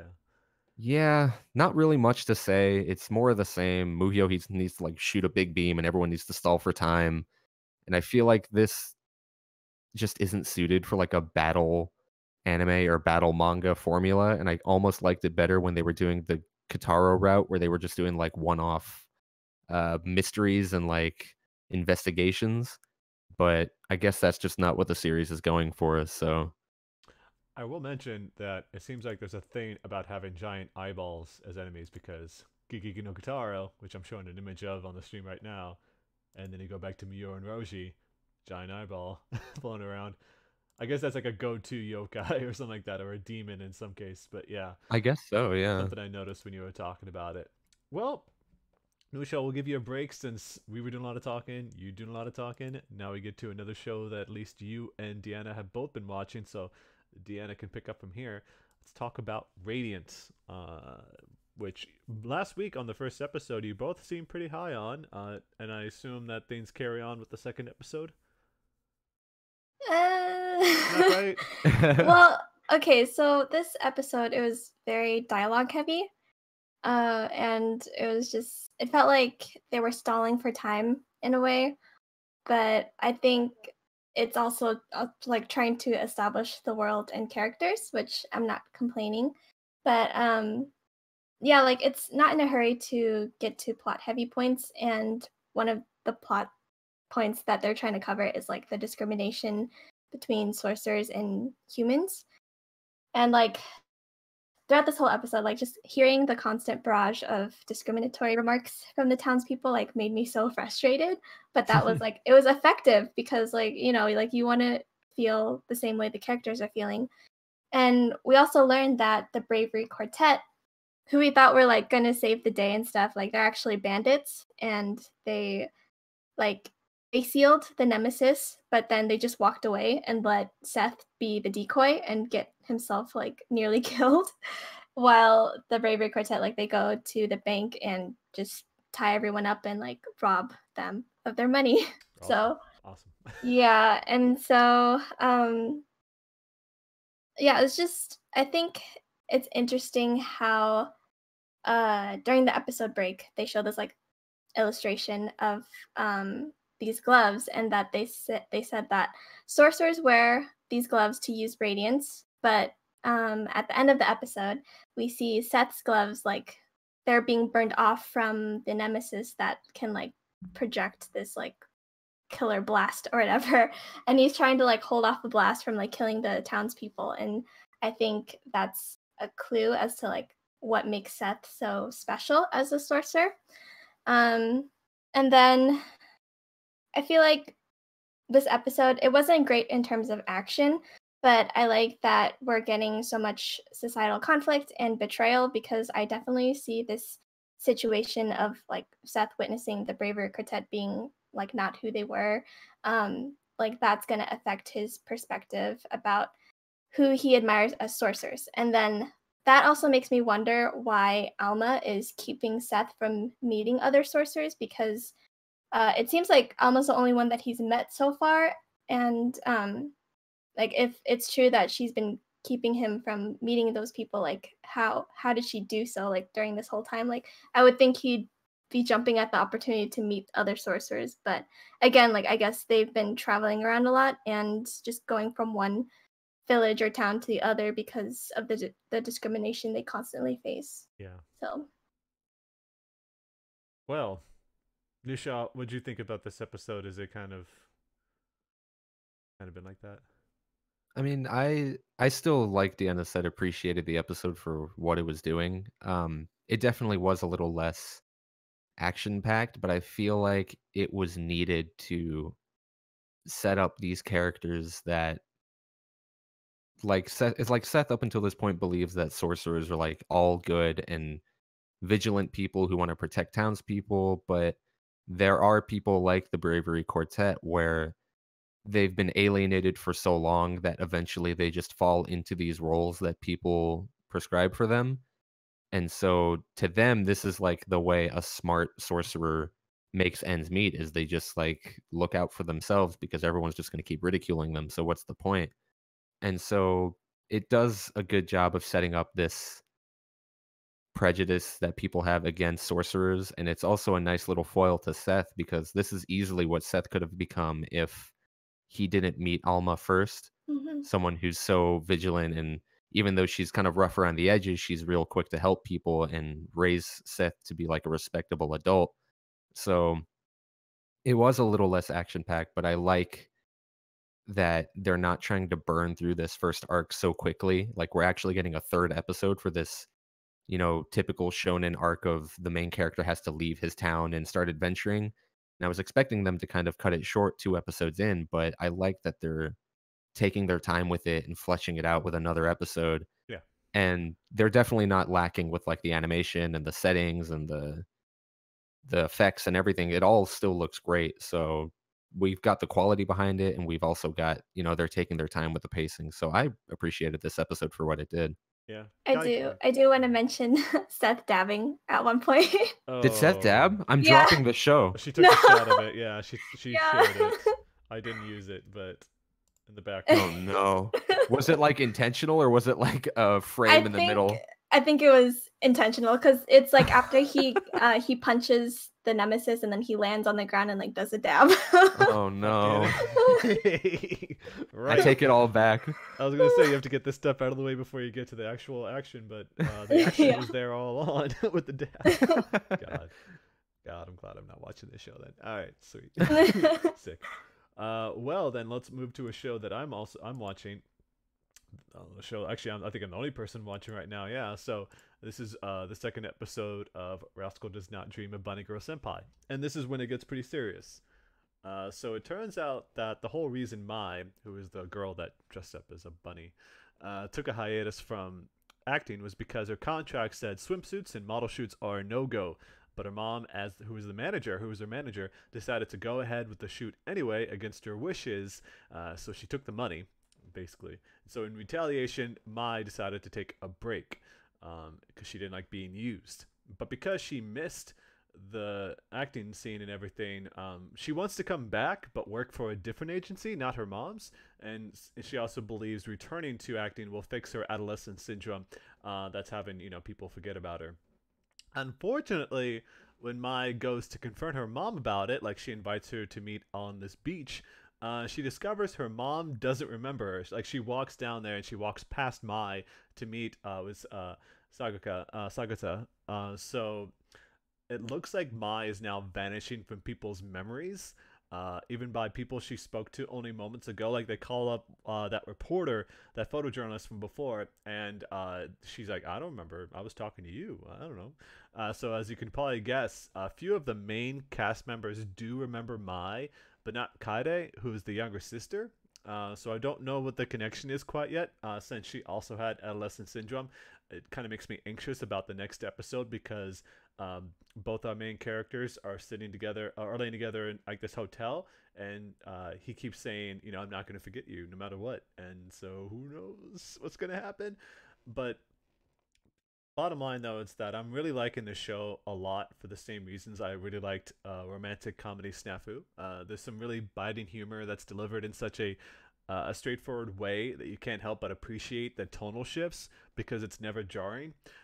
Also, the character relationships are established pretty early, even the romantic ones. Like they're not joking around. It's like we're going on a date. This is a date. This isn't like we're just friends or something like that. And there's so much great chemistry between all the different characters so far that it's been way better than I was expecting it to be. And I think that right now I'm just really liking it for the type of show that it is. And so yeah, people who want like kind of a romantic but very comedy type of show for the fall season, this is still very much that type of show, and I'm loving it. So I hope more people get to check it out and know what I'm talking about. So we'll move from that into another show that's heavy on the comedy, and that's Run with the Wind. And I don't know what the hell is going on with this shot. Looks like they're getting pulled out of some sauna, but I'll let you take this, Deanna, for starting off. So what's going on? I had such a great time with this episode. Like, I laughed so much, and I appreciate the characters so much more now. So I think one of the strongest points of this show so far is that it's able to discern characters' personalities in a subtle manner. And one of my favorite moments was when we see Nico Senpai. He doesn't, or he there's like a scene where I think, was it the law student who noticed that there wasn't smoke coming out from his room? Yeah, it was his like the guy who's his room Yeah, is like right next to him. yeah. So like he noticed that there wasn't any smoke coming out, and then he checks in on him, and then there's like a scene like it shows his running shoes, I think, in the shoe cubby or whatever. Hmm. And so I like that moment because it like speaks to like how his character, I think he's trying to overcome like his smoking addiction, and that he wants to actually like become a part of this track team. So I really like that scene. And then Haiji the ogre, he's so conniving and will do anything it takes to get the members to stay, even if it means playing dirty tricks. And like Musa's terrified reactions are priceless. And then it's just like everyone but the prince has an athletic history. So we learned that Haiji didn't just like randomly and secretly like recruit these guys. But like I feel like there's so much depth to Haiji's character because while it may seem like problematic that he deceived everyone, I think he's also doing this to help people like Nico Senpai to get back on his feet again and like quit smoking. So what I also liked about this episode was how atmospheric it was, especially when the boys were just eating breakfast and we catch a glimpse of how they rotate chores and like who gets to sit where, and there's just like the sound of them eating and scraping rice from their bowls with like no background music. So I really like that. It was just like a day in the life of these college boys. And so yeah, I love the characters so far. I like Kakeru the least, and like he's the main character. So yeah, like you said last week, he definitely has to pull his weight. So I'm sure they're gonna give him like some flashback that fleshes out his character or something. yeah, I mean they gave us glimpses of a past. Yeah, you're right. Yeah. I actually forgot about that. I think they're probably gonna like go with the route where like he had a shitty coach and it kind of turned him off from the sport or something like that. Hmm. But But also like probably he has a rival because in the opening there's a shot of him like walking past this other dude with like pink hair or something, pink or red hair. I don't know if you remember. I don't. I wouldn't be Okay. surprised. Yeah, if like Yeah, his so old school. yeah. You mentioned like quirky character moments, and like this show definitely does have a lot strong suit with that. But I don't know if you noticed at the when they were picking out chores, when Hmm. I think Masu gets up to go and see who's doing dishes, and he's going down the list, and everyone has their name written down, but Nico doesn't have his name written down. It's just little cigarette drawings drawn Oh instead of his my name. I And love so like that. it's such like small attention to detail, but you can absolutely tell it was either the twins or the law student who did that. Like it's only 2 episodes and they've done such a good job of characterizing Yeah. these boys. Like Hmm. I'm really excited to see them do more of that. And I feel like that's going to be the main appeal of this show, not just like the running. Hmm. Definitely. And like we haven't really seen a real like running race or whatever yet. So Hmm. They still have to go through like the training montage or something. the training arc. Yeah, I'm waiting for one of them. How long do you think until one of them asks the question, "Why do I run?" Next episode. Yeah, I'm waiting for it. Every sports anime. It's like Hanibado, why do you play? Yes. Yeah. It's because I want teammates. So it's like, whatever. In running, you drag everybody else down with you. That's just how it is. It's like you just screw around and hide behind the chains. That's what you do in running. From there we can move into SSSS Gridman, which introduced us to one of the coolest characters that we've seen. So, just to set up this episode just a little bit here, like we talked about last episode, there was this big kaiju battle for the first time. Gridman was summoned, and they fought, and the kaiju was defeated. But in the process, the school was destroyed. It was on fire, along with the rest of the town. But it looks like overnight, in this episode, we find out that everyone has forgotten about the kaiju and about Gridman. Everyone's memories has pretty much reset. In addition, Tokawa, who is the tomboy who played volleyball, and Taiko, who I don't remember at all, they both been removed from their class. And so we find out later, Akane, the girl that sat next to them, she is in fact the one behind everything. The class idol is the villain. She's a deranged person that seeks to kill anyone that wrongs her in some way, even if it's a simple thing like her teacher bumps into her, doesn't apologize, so she wants to kill him. So I'm kind of happy at least that Trigger was like, okay, we're not going to play around, we're not going to wait several episodes. Second episode, this is it, she's the villain. So I'm glad at least they kind of just went ahead and did that. And I thought it was kind of freaky a little bit how calm things are, even with so many people have been killed. Like, they've disappeared. That implies that they're dead, and they're not really, leaning into a little bit there. So I'm kind of concerned about that. Not that the show won't do it well, but it's more just like, this makes the show even more anxious. It makes me more anxious when I'm watching this show. But we finally, going back to the coolest character, Samurai Caliber. He appears, and it's someone who was shown in the first episode as well, but Samurai Caliber appears to assist them with Gridman and to help locate the missing people. And it looks like later we find out that he can also transform into a great sword. Like, he's carrying around these samurai swords, and he bumps into the doorways and falls over like a really funny way. And he tries to leave, and it happens again. He just takes this really amazing pratfall. He's like, ugh, just tumbles down to the ground. It's pretty amazing when he's got this serious look on his face. Trigger's always great with that stuff. People who are supposed to be this really tough, cool-looking people, and then they just do really stupid things, like getting stuck in a doorway. I liked this little part about it because, if I'm not mistaken, I believe in the original show, because this is based off of an early '90s show, because SSSS Gridman, that's straight up just like Power Rangers back in the '90s. That's where it came from.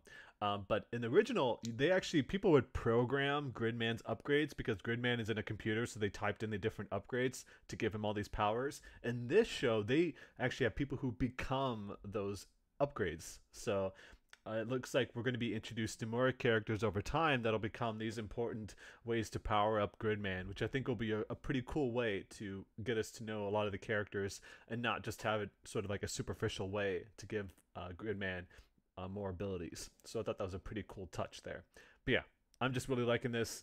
I think Akane being a villain is pretty funny. Actually, I have a couple more pictures here. I'll have Akane's room, which is covered in trash bags. It's a shot of Nushal's room. Just a bunch of figures and trash bags all over the place. I like how when she walked in there, she's just trying to move around the trash bags, throw that stuff out. You do leave every day, so that happens. And then this third shot is classic Ultraman. This show is co-developed by the makers of Ultraman, and so this is straight up classic Ultraman, like the punch to the screen. So I thought that was a pretty cool thing. Yeah, loving it. SSSS Gridman. Too many S's. It's too many freaking S's. The second episode is basically restored my interest in the show, and I want to now really stick to it.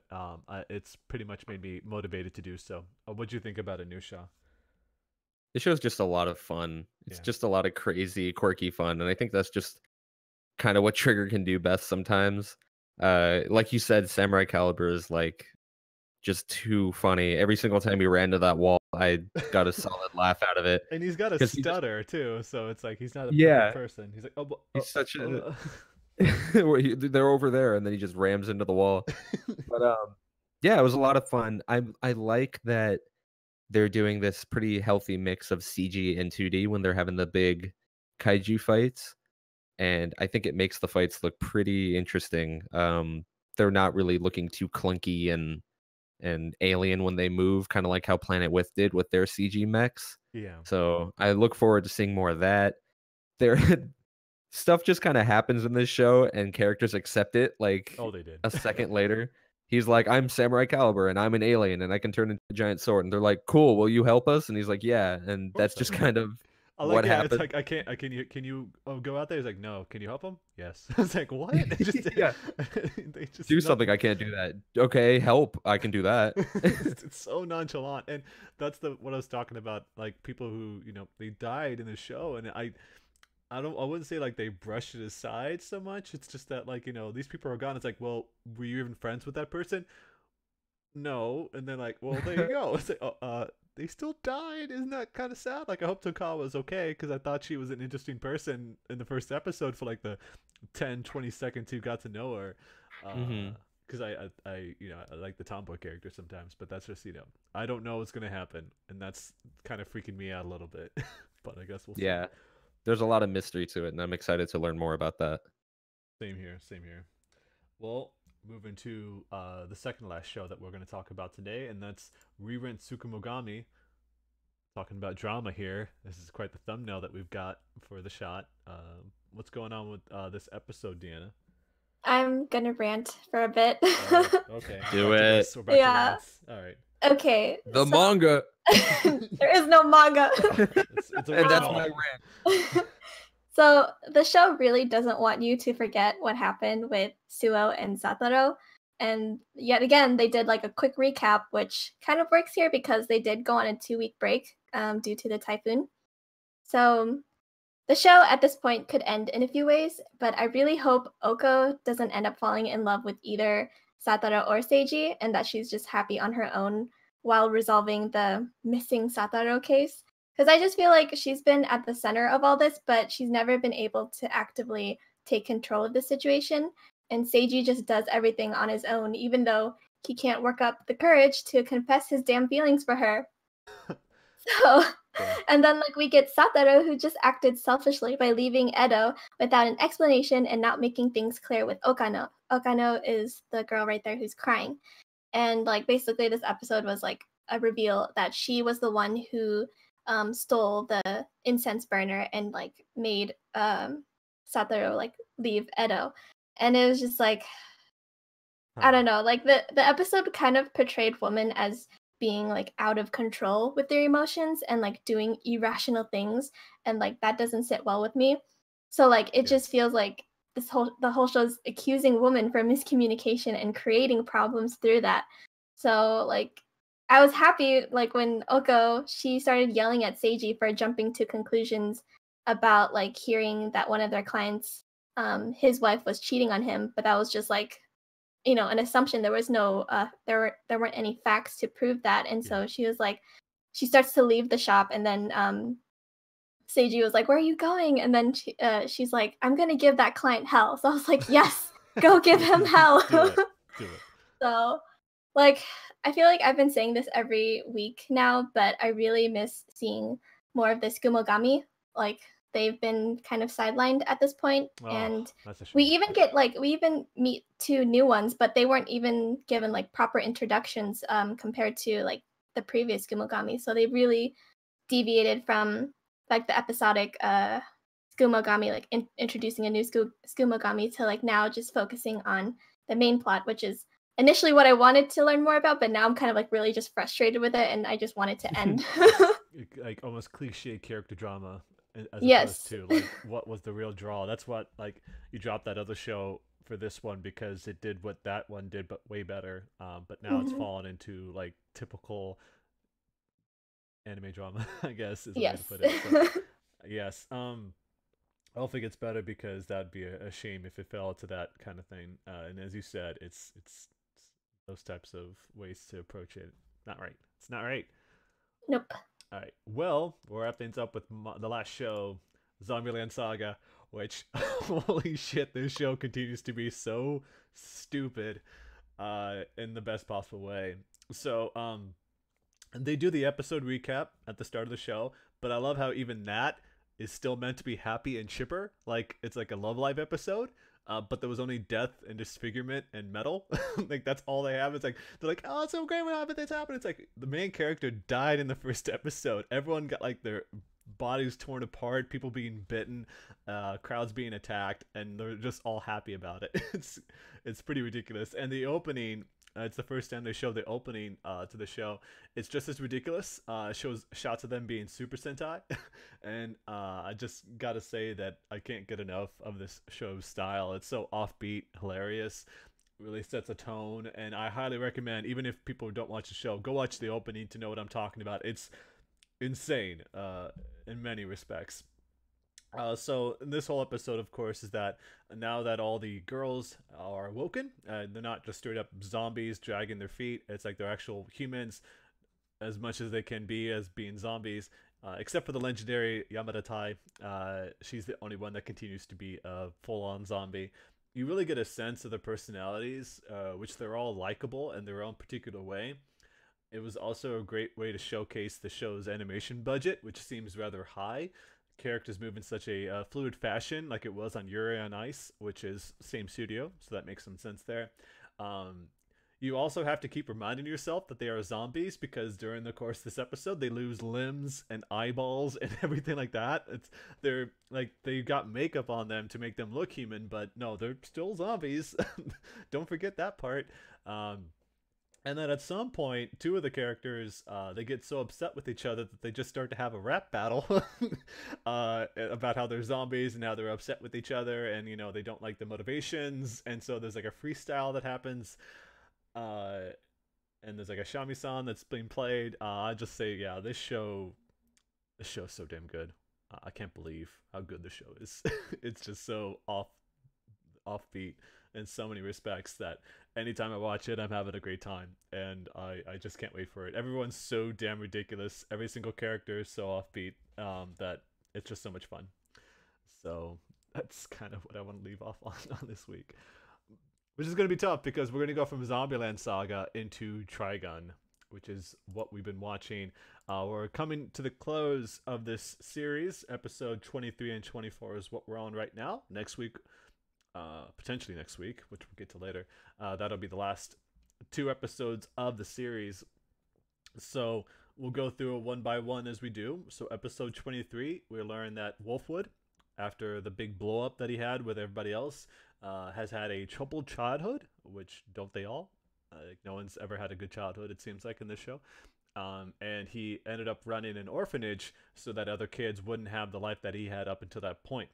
And so we learn also that the one that had taken him in after he killed his guardian, which I think sounds like it was like a test. In fact, it wasn't like straight up just, you know, he did it for the hell of it. It's that he wanted to become a member of the Gunho Guns.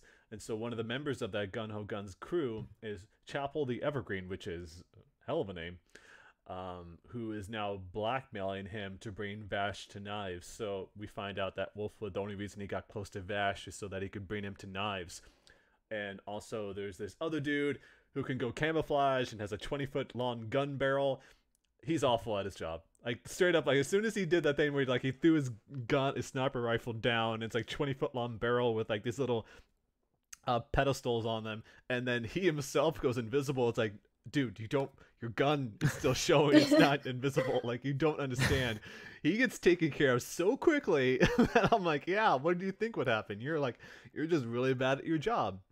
And so what happens is that, of course, Vash goes out and takes care of that man. I'm blanking on his name, but he's the guy that was out there with the sniper rifle. Meanwhile, Wolfwood goes after his mentor, and over the course of that fight, we find out that he pays the ultimate price. After taking so many lives himself, Wolfwood dies inside of a chapel. We also find out earlier in that episode, apparently, like, yeah, that relationship between him and Millie was very genuine. They clearly cared a lot about each other. looks like that they slept the night before, slept together the night before that all scene went down, and now we're into the thick of it. It's obviously a very dramatic moment in that episode. So, Nusha, what'd you think about episode 23 of Trigun? It was heartbreaking. I love Wolfwood, and unfortunately, a long, long, long time ago, I happened across a clip of him dying, and I didn't plan on watching Trigun at that point, so I was like, "Oh, whatever, it's not that bad," and I spoiled it for myself. So this whole time, I knew it was coming, but I think we all did, yeah, at some it point. still hit me like a ton of bricks. Like, especially that moment at the end where he realizes that he doesn't want to die. He was kind of reaching peace, and That then he was just tough. like he's That was like, "No, wait, I don't want to go." Mhm. Like I want to be all with this them. time, Yeah. yeah, and like all this time, he was like he was raised to kill. That was his natural instinct, and that was nurtured by the gung ho guns. And then the very end, like with his fight with Chapel, he's able to make the other decision in that moment between life and death, where he actually lets his opponent live.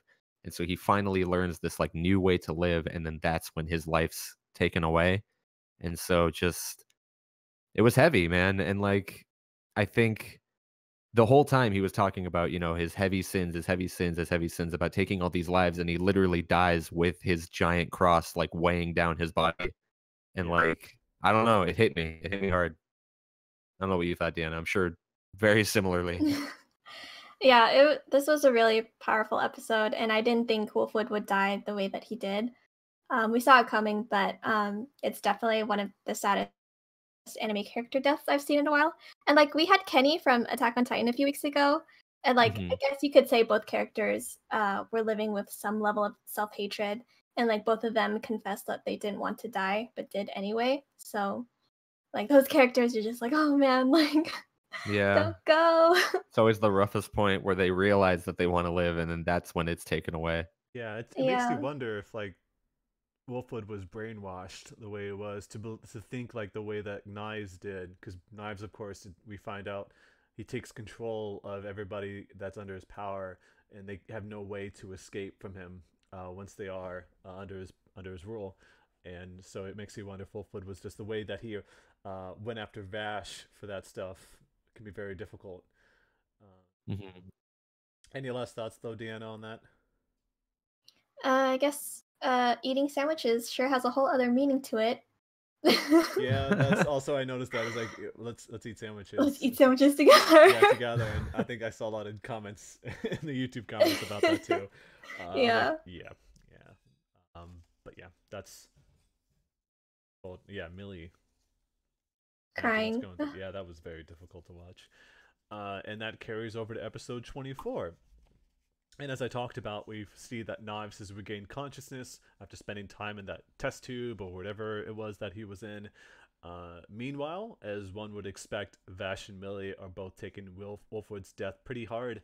Of course, Vash buying donuts. Can't even eat the single donut without crying about it. And that's just very difficult. But it also appears that Legato wants to cause even more hardship, the asshole. So Legato is just straight up torturing Vash and causing him sadness to the point that he's finally able to control his frightening powers. Legato basically makes Vash, his arm transforms again, but because he's so upset about what Legato is doing to him, he finally is able to take control over that and not cause this destruction that would kill everybody that he loves. Um, in a way, I kind of got the feeling that Legato wanted Vash to kill him in order to free him from Knives' control. Like, I got a little semblance of that, even if it would seem that Legato just liked seeing Vash. Uh, it can be angry and upset and sad, all these different emotions going through him. But regardless, the build up to that particular moment was pretty incredible.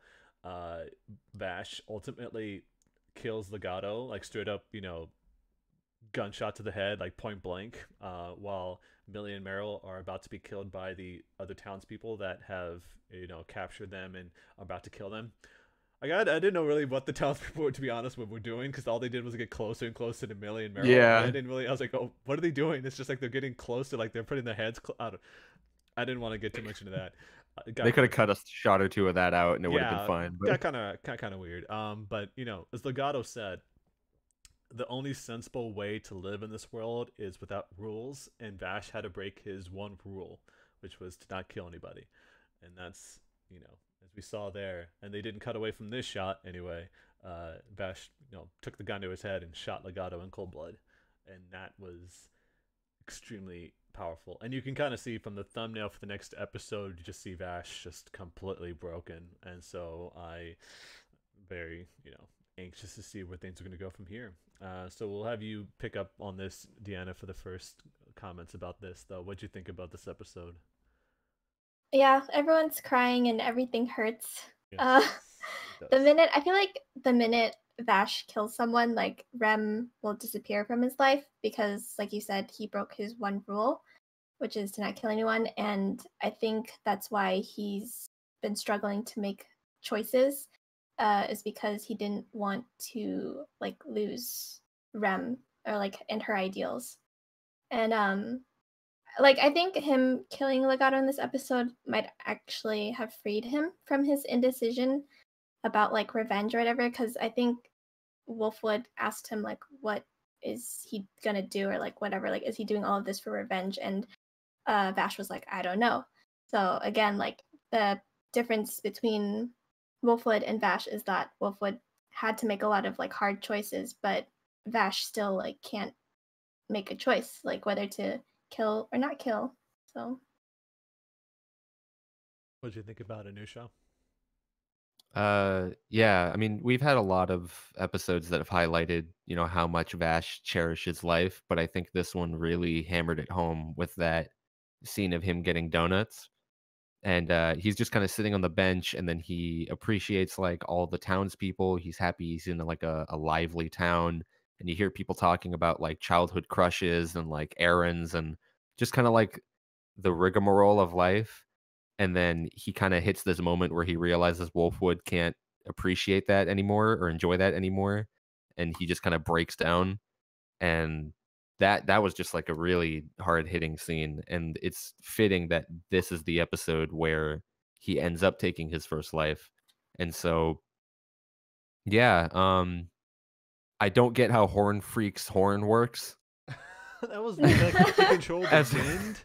Like I don't. That was my one little gripe with this episode, aside from the townsfolk. But yeah, this was a really emotional few episodes, and I'm excited, but also very hesitant to see how Vash is gonna taking his first life in the next episode. If he's gonna break down, or if he's gonna find some kind of peace in doing it for the first time. We'll see, because he's gonna have to figure it out quick because there's 2 episodes left. So. I mean, Horn Freak, by the way, speaking of which, he's the person that seemed like, he didn't enjoy what he was doing so much, like Legato did. Mm-hmm. It's like he was kind of like he was forced into this life, it felt like. So I guess we'll have to read the manga or the light novel to really understand his character. I did not actually do any research before now, like I've done with some other characters. So I'm curious to know what his motivation was for there, because we didn't really learn much about him, even if he was such a central character. He's basically, Legato's right hand man in many respects. Or in this case, I guess he was always to the left of Legato, so maybe left hand man. But it's a dumb joke, guys. You don't have to laugh. It's okay. But yeah. Oh, sorry. It's okay. It's okay. But yeah, it was pretty incredible stuff, and it seems like everyone is destined to have this fateful end. So we'll have to find out. But as Deanna was talking about, it's like, he had to free himself, but at the same time, Rem is such an important character that I don't know what this means for Vash as a person. Like, has he completely given up on pulling himself back? How can he achieve the dreams that he had about having a peaceful world that he can live in without any fear of crime or whatever? But this goes to show that that's not really possible in this place. All right, so on that note, we'll wrap things up. So should we talk about Tokyo Ghoul? Oh, that's right. I was going to mention that in the recap in the week. So you both have dropped it, apparently. Oh yeah. Yeah. You want to? Nisha, go ahead. God, I don't even want to get into like a plot synopsis, because there was just so much shit going on, and just even as someone who hasn't read the manga, I could tell that story arcs were just not getting the time they needed. It seemed like they crammed like 8 or 9 chapters into one episode, and they're trying so hard to get me invested by showing me little tastes of each story, but nothing's really getting its fair share. Like even uh Amon's like big reveal was just Hmm. a quick little screenshot of him looking down pensively at the town. And it's like that's not the big reveal I wanted for this like amazing character. And then like Shachi got offed like pretty much off screen, like with a 30-second flashback and just or not off screen, I should say, but just very quickly. It just seems like a lot of characters and plot points aren't getting their fair share, and I'd rather just do the series justice and read it. Yes. Read the manga. It's so much better. And like especially if you want to spend more time with the characters, because at this point the anime is just gonna burn through everything just to get to the end, which they showed in the beginning of the first episode. So that was like a major spoiler. Yeah, I got mad when you told me that. Yeah, so that's why we're not gonna cover it, because it just doesn't do the manga justice. Sounds like ever since season 1, Tokyo Ghoul's just been a big disappointment, which is pretty sad, all things considered. Mhm. It's really like the ones that get like super popular. Like, why? Why is it? It's just if you're like a real big fan, it's because of the visuals, I guess. I don't know, Maybe, yeah. but I don't feel motivated to watch any of it. I watched like the first few episodes of the second season and then dropped it, and I don't feel like going back based on the way people talk about it. So, yeah, that'll be. I mean, that. the music's great. Oh yeah, hell Yeah, yeah. that's one thing it's always got going for it. Yeah. but- Love it. And I also mentioned I don't know if I'll be here next week because I'll be in Iowa attending a wedding, and so I think Deanna, Nusha, are you guys still up for doing a podcast though? I might be down, yeah. If Yeah. we can figure out how to do the editing and the live stream and stuff. Yeah, or if if anything, we'll record it, we'll post it on YouTube so people can still watch it. We just might not do a live cast. Because due to the time zones, it might be difficult for me to participate because and also I like to spend time with the family. Yeah. But Mhm. we'll still do that. Obviously, we won't do Trigun if that's the case. We'll wait another week. So it still will be the case that we'll get done with Trigun by the end of the month, and then we'll talk about what we're gonna watch after this. I think we already got a good consensus, but we're not gonna discuss that here in case our minds change. But yeah, for next week though, chances are we'll do that. Well, of course, we'll tweet that out on our RPG site Twitter account. People who want to watch that, and the YouTube video, I should say, we'll put it on our YouTube channel. People can check that out. But we'll talk about the rest of that after this podcast anyway. So on that note, I'd like to thank Nusha and Deanna for being a part of this edition of Anime Review. Once again, I'm Zach, your host. Catch us next time for yet another edition of Anime Review. Bye, everyone. Later. Bye.